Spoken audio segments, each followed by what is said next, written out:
Hello friends, welcome back to my YouTube channel honest study centre में। Friends, हम लोग MP police और MP excise constable 2023 के GK और साइंस के प्रीवियस पेपर को कवर कर रहे हैं। आज हम लोग 3 सितंबर 2023 के सेकंड शिफ्ट के जीके और साइंस के क्वेश्चन को कवर करना है, ताकि आने वाले आगामी एक्साइज कांस्टेबल की परीक्षा में एक भी प्रश्न न छूटे। इसलिए आप इस चैनल को सब्सक्राइब कर लें, ताकि पल पल आने वाली अपडेट्स आप तक पहुंच सके। इसका पीडीएफ हमारे टेलीग्राम चैनल पर मिल जाएगा, जिसका लिंक जो है डिस्क्रिप्शन बॉक्स में दिया गया है। तो चलिए शुरू करते हैं आज का सेशन।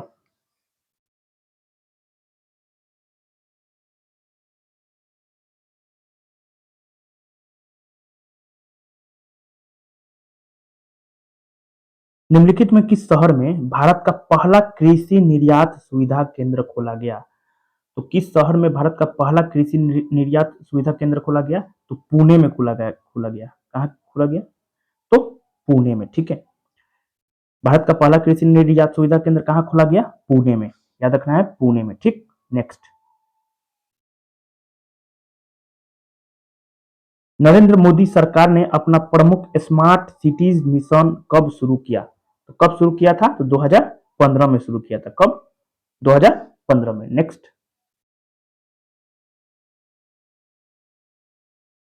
भारत सरकार किस वर्ष तक तपेदिक टीबी को समाप्त करने की योजना बना रही है? कब तक? 2025 तक। कब तक? 2025 तक। नेक्स्ट। इन्फोसिस इन्फोसिस का मुख्यालय कहाँ है? इन्फोसिस का मुख्यालय कहाँ है? तो ये बेंगलुरु में है। कहाँ है? बेंगलुरु में। याद रखना है, इन्फोसिस का मुख्यालय जो है ये बेंगलुरु में है। नेक्स्ट।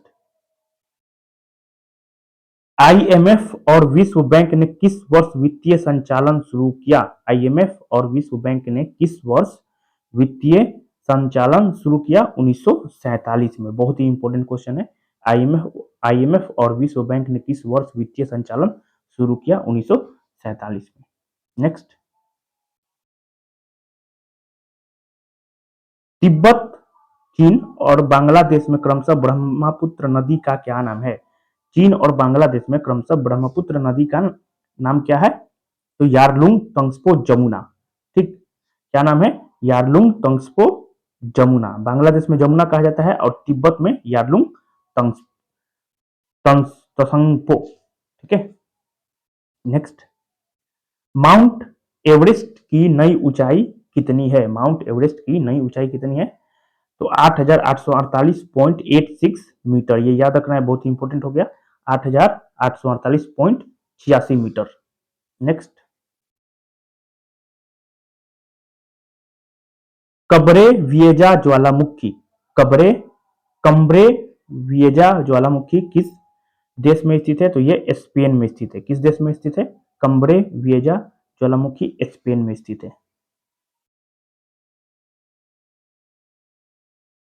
किस अधिनियम से कंपनी के शासन को समाप्त कर दिया गया? तो एक्ट कौन सा था? 1858। भारत सरकार अधिनियम 1858 के तहत। नेक्स्ट।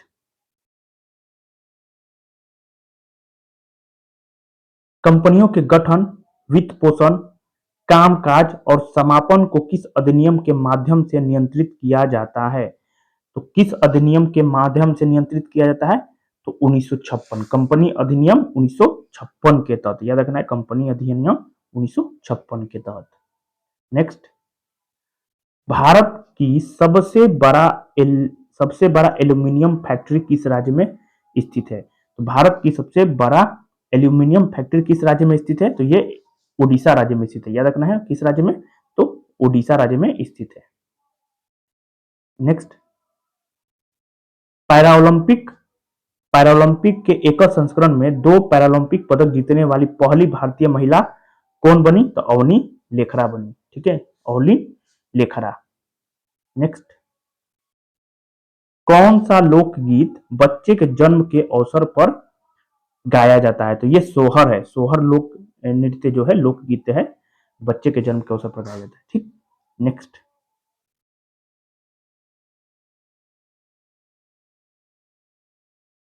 एक प्राचीन वैष्णव स्थल जिसमें एक विशाल वराह के साथ विष्णु की एक विशाल छवि और गुप्त शिलालेख का एक स्तंभ है, कहाँ पाया जा सकता है?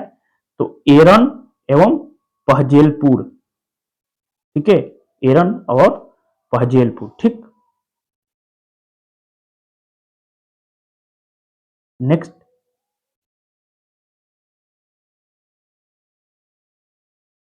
पातालकोट घाटी में स्थित है। कहाँ स्थित है?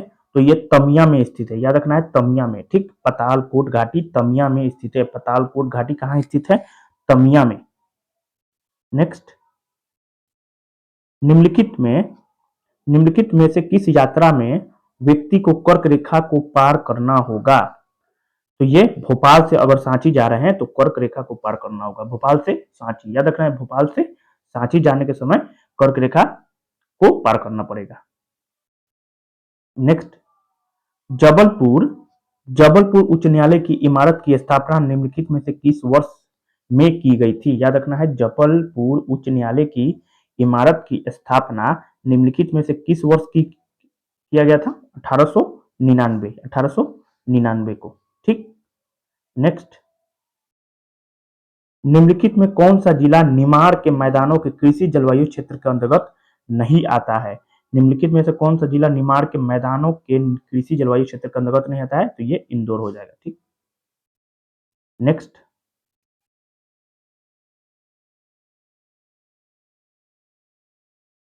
Shuttling to the top the story of PV Sindhu के लेखक कौन है? कौन है? तो ये वी कृष्ण स्वामी है। वी कृष्ण स्वामी, याद रखना है, वी कृष्ण स्वामी।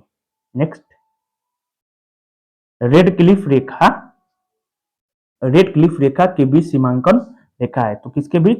भारत और पाकिस्तान के बीच। ठीक, रेड क्लिफ रेखा। नेक्स्ट, जिन जंतुओं की दाहिनी और बाई भुजाएं सम्मिलित होती हैं वे क्या कहलाती हैं? क्या कहलाती हैं? द्विपक्षीय रूप से सम्मिलित। क्या कहलाती हैं? द्विपक्षीय रूप से सम्मिलित कहलाती हैं। ठीक, नेक्स्ट, नीचे नीचे दिए गए चित्र को ध्यान से देखिए, यह जीव किस संघ से संबंधित है? किस संघ से संबंधित है ये? तो ये हो जाएगा आपका इकाइनोडर्मेटा। ठीक, इकाइनोडर्मेटा इस संघ से संबंधित है, इकाइनोडर्मेटा। नेक्स्ट, निम्नलिखित में से निम्नलिखित में से कौन नाइट्रोजन स्थिरीकरण करने वाला पौधा नहीं है? तुलसी। तुलसी जो है ये नहीं है। ठीक है, तुलसी जो है नाइट्रोजन स्थिरीकरण करने वाला पौधा नहीं है। नेक्स्ट, का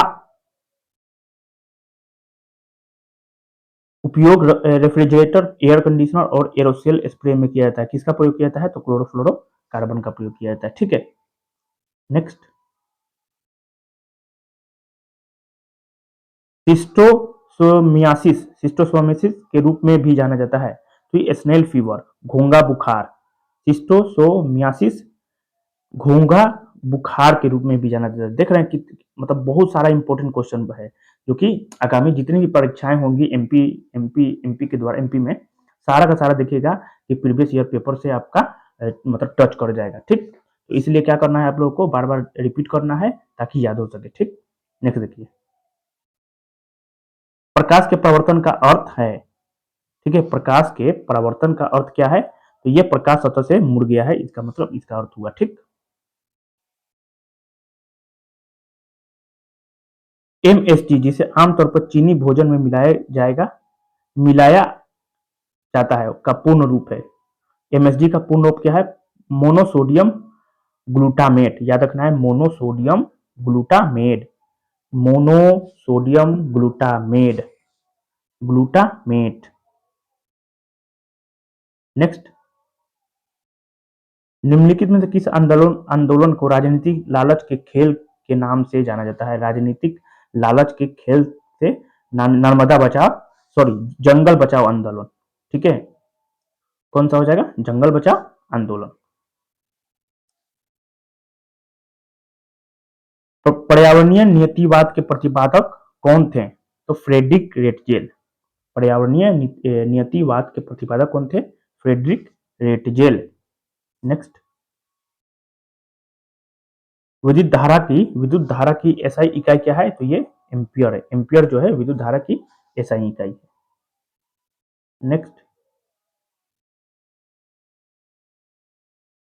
निम्नलिखित में से मानव शरीर का सबसे व्यस्त भाग कौन सा है?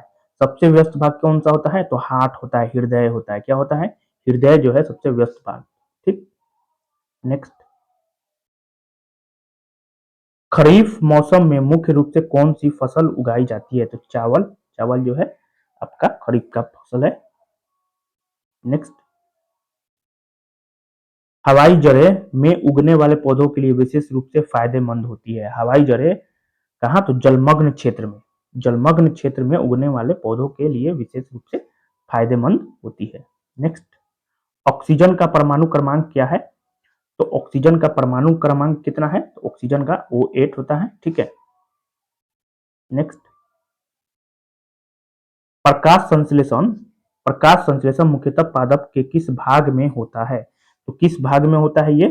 तो ये आपका क्लोरोप्लास्ट में होता है। ठीक है, कहाँ होता है? क्लोरोप्लास्ट में होता है।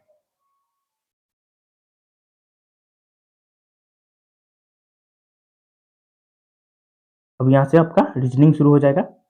इसका लिंक जो है डिस्क्रिप्शन बॉक्स में दिया गया है, टेलीग्राम से जुड़ जाइएगा, वहां से आपको PDF मिल जाएगा। ठीक।